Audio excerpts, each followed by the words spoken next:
It's really naked, and after they really experience the fruits of tyranny. But we had it so well here that people don't recognize it as the oxygen's being sucked out of the room. And just myself having the deep realization. I mean, it's almost like levels of realization. I know how real this is, but then more and more every day it hits me, it's really real. And you can, especially if you've read all the histories of this country, but others, but the founders, how they kept having debates, and it kept getting more and more real, and the abuse got more and more real, and they went and begged, please stop doing this, and the system said, no, we're going to do more, and then it just leads to it. And I guarantee it's going to be the same way. There are probably over 100 million gun owners in this country, and if they say it's more like 150 million, if 1% actually fights back, that's 1.5 million people.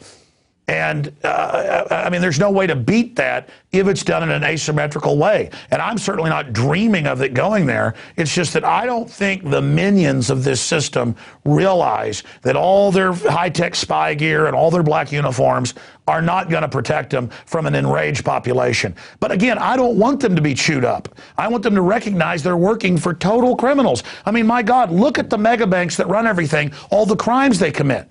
It's a bunch of Bernie Madoffs. I mean, it's ridiculous.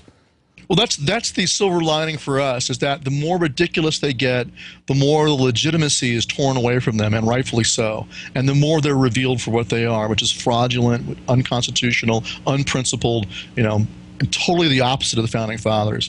And that's the whole point. If we can wake up enough police and military to that reality, then we will win, because they will not have the tools to do it.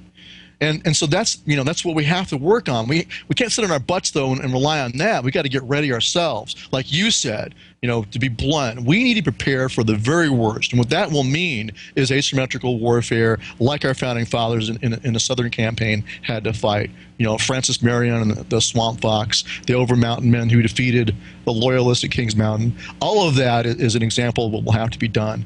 And this country will be like Afghanistan. Not saying I'm trying to compare Americans to the Taliban or anything like that, but the point is you will see a resistance like that. You will see that kind of a hardcore resistance in the United States. But it is my hope and prayer that you can avoid doing that by having enough of the military and police simply side with what's right. Side with the Constitution, side with the Bill of Rights, side with the Declaration of Independence, and do what's right. If I hear you. That, we win. Let me just ask you this final question. I don't know if you've seen Road to Tyranny, but I'm going to do a piece next week or something with it, because it's a 10-year-old film, came out right after 9/11, and it's footage that I was sent by police and defendants and others.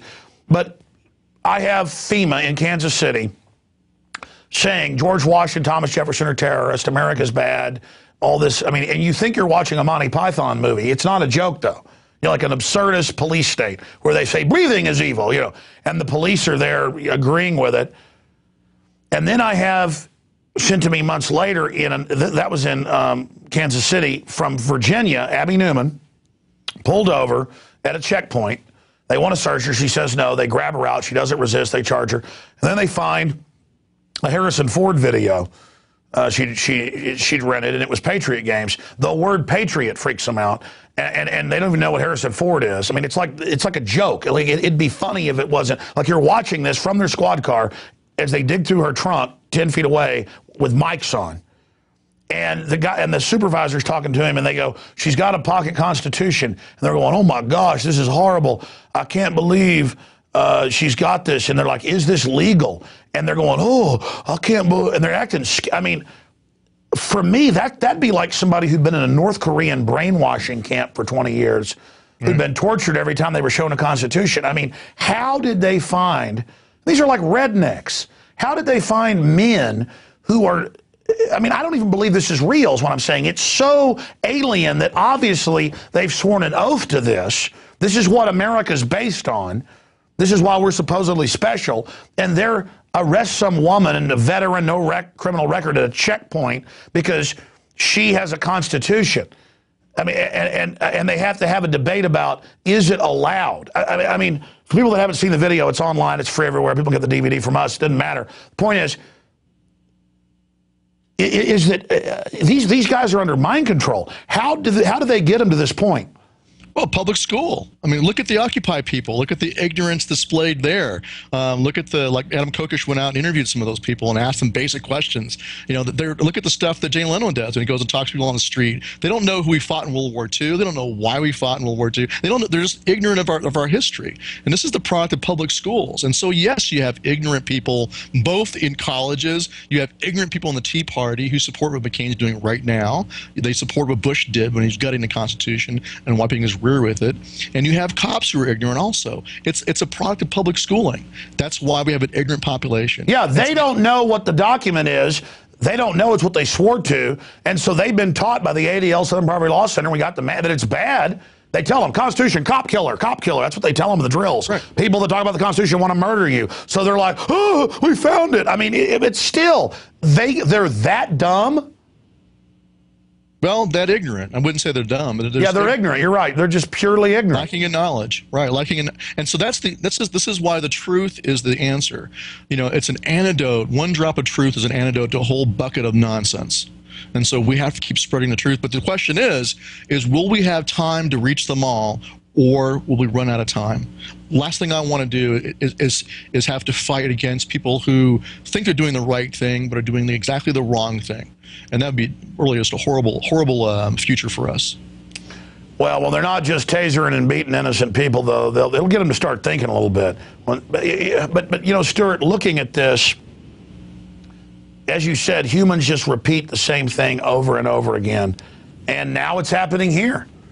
I mean, it just goes to show that if a bunch of wild frontiers people that were in constant wars were being bullied around by the redcoats, what's going to happen to a bunch of fat, dumb, and happy people who think everything's fine? Of course crooks took over. Of course they're going to try to set up the worst tyranny possible. They've committed a lot of crimes. They've got to secure those crimes. If there's a peaceful revolution, they're all going to go to prison. That's why they want violence. That's why I think we should try to avert it at all cost. Well, until the point is reached where you reach the Solzhenitsyn point, where you should have resisted and you should have fought back because you're going to wind up in a camp. And so I wouldn't say, you know, avoid it at all costs. I'd say it's the last option. Well, no, I'm saying at all costs up until defense. Sure, they're driving around in black trucks grabbing the Patriots. I mean, you know, obviously there's no... And here's the point I want to make to John McCain and the rest of them. It's a two-way street. What you're doing is sticking your arm down a badger hole, because when you strip away the protections of the Bill of Rights from the American people, like you said earlier, Alex, there's a 30% of the population who is awake and aware, and they're not going to wait for you to just come get them in the middle of the night. They're going to consider you, John McCain and Senator Levin and the rest of you, they're going to consider you to be what you consider them, a military enemy. And so if you open that door and leave them no protection, no security, no knowing that they have a chance to face their accusers in a trial before a jury of their peers, if you strip that away, what you're really stripping away is a last reason they have to hold back. You've given them no recourse. And that's what I worry about, is that more, you know, when they reach that point, it's going to open that door and we will be shoved through and have no choice. Well, the reason you're right is I've had to think about this.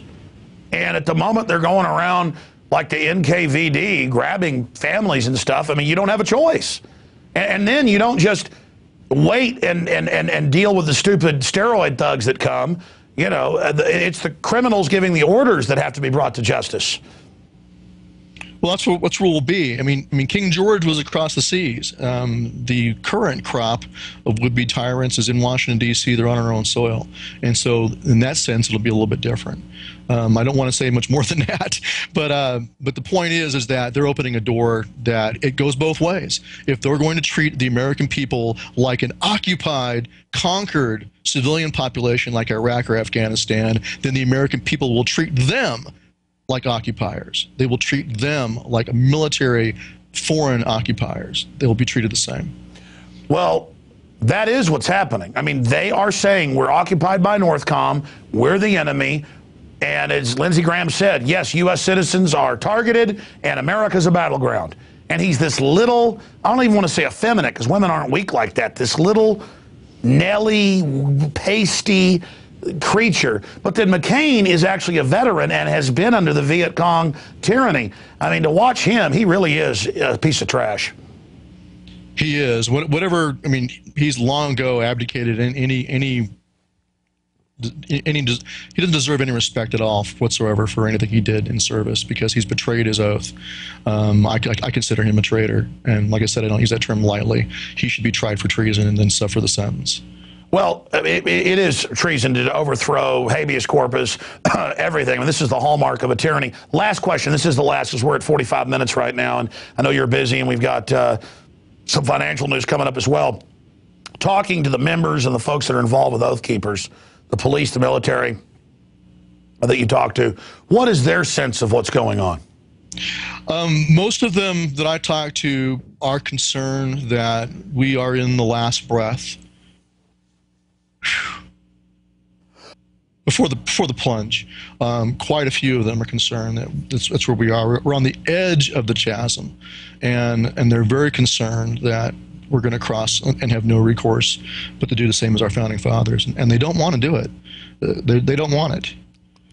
But that's what they feel. I talk to them across the country, and they're just. I mean, look at this. I mean, this is, you know, some part of Lawson are trying to say we're all conspiracy theorists. This is. I encourage everybody to go read my paper and then go look at what's happened since. I wrote that in 2004. I predicted what's happening now. It's legal. It's right there in your face in Supreme Court cases. It's right there in bills in front of Congress. You know, the president is doing it. He's executing American citizens with his own secret list. It's happening. And you are in exactly the same place that the founders were in 1775. That is where we are, and people understand that. I think more and more Americans are starting to realize that. Now the difficult question is then what do we do? How do we proceed? How do we stay moral? How do we stay in keeping with our oaths, and yet also defend liberty? How do we do that when the government itself has become the enemy? And I think the answer has to be in state sovereignty, and that's what the founders did. When the government that was over them was so illegitimate that they separated from it, that it was destroyed, that they destroyed the British Constitution. It was gone. They resorted back to being sovereign states, and then they erected a new government, the Articles of Confederation, and then our Constitution. So I think the same thing has to happen here. If the federal government declares war on the American people in this dang bill, we should say, okay, fine, you have destroyed the Constitution, you have destroyed the compact, we are now, again, sovereign states, we will stand on our state sovereignty. The military should then put their loyalty to the governors of the states, not to the president. Well, by the way, they saw that 4 years ago in the John Warren Defense Authorization Act. It had language in it about the state governors, if they were insurrection, or the populations, and how they were going to make a 10-region governor deal, which they've now done. So the system is even war gamed all this out. Then the mega banks that took over the federal government has actually war gamed how to conquer us. But again, this is by people that make 40-to-1 bets with their own, with people's private accounts. I mean, they're nuts. I mean, they're crazy like a fox, but still they're nuts. Well, they still have that Achilles heel. The weakness still is that they're relying upon U.S. servicemen and women to obey their orders. And if we can show them the proper course, which is to put their allegiance at the, I mean, if the federal government, you know, destroys the Constitution completely, which it almost is right now, then they should put their loyalty, I don't want to say military coup, that'd be very dangerous. They should put their loyalty to the states. Just like Washington never established himself as the new king. He was subordinate and obedient to the Revolutionary Congress. That's who he obeyed the orders of. Always the military was subservient to the civil power. The same thing will have to happen. Even in the midst of a revolution, the military must not take upon itself the power to govern the people. They must be subordinate to, you know, at least the civilian leadership. Amazing. All right, Stewart Rhodes, Oathkeeper.org. We'll be talking to you more in the future as they try to pass torture bills, secret arrest bills. We need to really get a hold of the Senate right now, though, because there's been so many psyops. First they said this wasn't in there, then, oh, we've passed it, but they hadn't. They're really pulling out the stops to try to get this, and we need to contact the Senate and let them know that we're aware of their criminal activity and that everybody's going to campaign against them and speak out against them and more. Thank you, Stewart. Thank you, Alex. Wow. Folks, they're moving to censor the internet in 100 different ways. We've covered it. We've talked about it.